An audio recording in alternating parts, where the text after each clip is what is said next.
After receiving excellent news about my passport, a shift takes place in my daily life and my state of mind. My first real evening spent with locals is meant to reconcile me with Vietnam. Enjoy the episode. Keep Your Wings, le podcast. Chapter 5. The Dawn of a New Day. Back from my excursion and armed with good news, I decided to head to Ben Tre, south of Ho Chi Minh City. My goal was to avoid staying in big city at all costs and experience another side of Vietnam. As soon as I arrived, I wandered through the streets and couldn't help but notice the stunned reaction of the local. Bewildered faces follow my every move, eyes wide, smiles blooming at every corner, arms waving excitedly to greet me. Damn, it felt good not to see people scolding at every intersection. I decided to work out a little in a local park and was rewarded with applause and encouragement from the locals, genuine sweethearts trying to support me as I struggled to complete a set of 20 push-ups. After the effort came comfort. I headed to a tiny food shack. No hesitation here, Vietnamese cuisine is undoubtedly one of the most refined, delicious, not too greasy, packed with flavor, a real explosion of tastes in every bite. As a fan of Asian food, I was in full gustatory bliss. Just as I left the restaurant, a toothless man on a scooter pulled up in front of me. He smiled and asked me where I was from. I answered cautiously. When he told me he was a private guide offering a tour to the Cu Chi tunnels, I smiled and replied I wasn't interested. Wait, look at this. He handed me a notebook, eerily similar to Mac's. I flipped through the pages and saw the same type of comments singing his praises and describing how amazing his store was. I've already been scammed, I replied. But thanks anyway and good luck finding your next pigeon. It's not a scam. It's a real private tour. He insisted, looking genuinely taken aback. I handed back the notebook, offered a final smile, and left him in the middle of the street. Once bitten, not twice.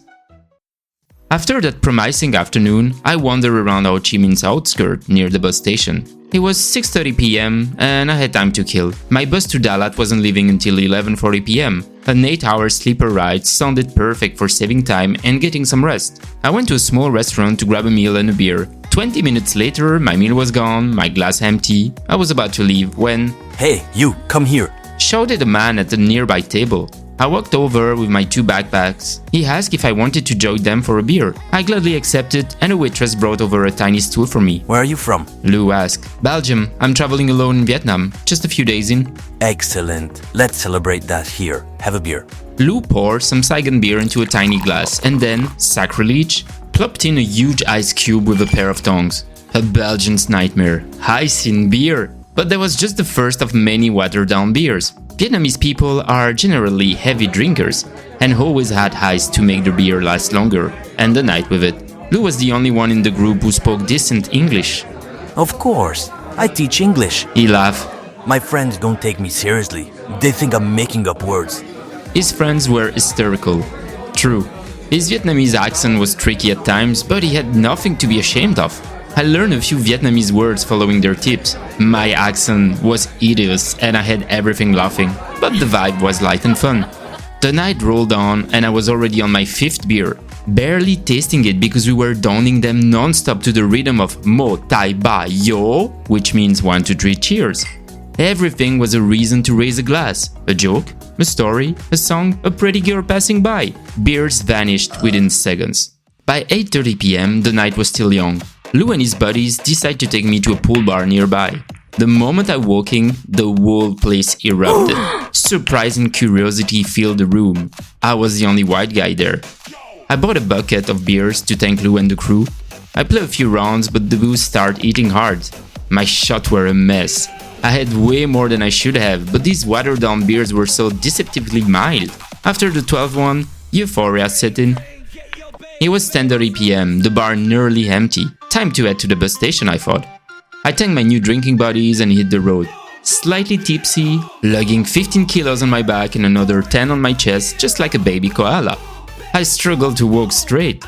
I made it to a small alley by 10:50 p.m., just 10 minutes by walk from the station. "Come. Hey. Shouted several voices from a half-closed street food stall. 3 guys were doing their after-hours hangout, probably the owner and his friends, and they were waving me over. I approached and saw their eyes light up with curiosity. They brought me a chair, sat me down, opened a beer, yes, with ice, and placed a dish in front of me with chopstick. Spicy chicken, fried fish, rice, tea. I felt like I just had won some grand prize. They didn't speak a word of English, but they kept urging me to eat and drink.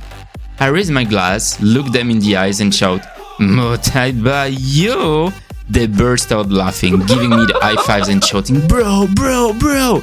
I pulled out my phone and used Google Translate. We chatted, ate, drank, and laughed. Between two fits of laughter, I glanced at my phone.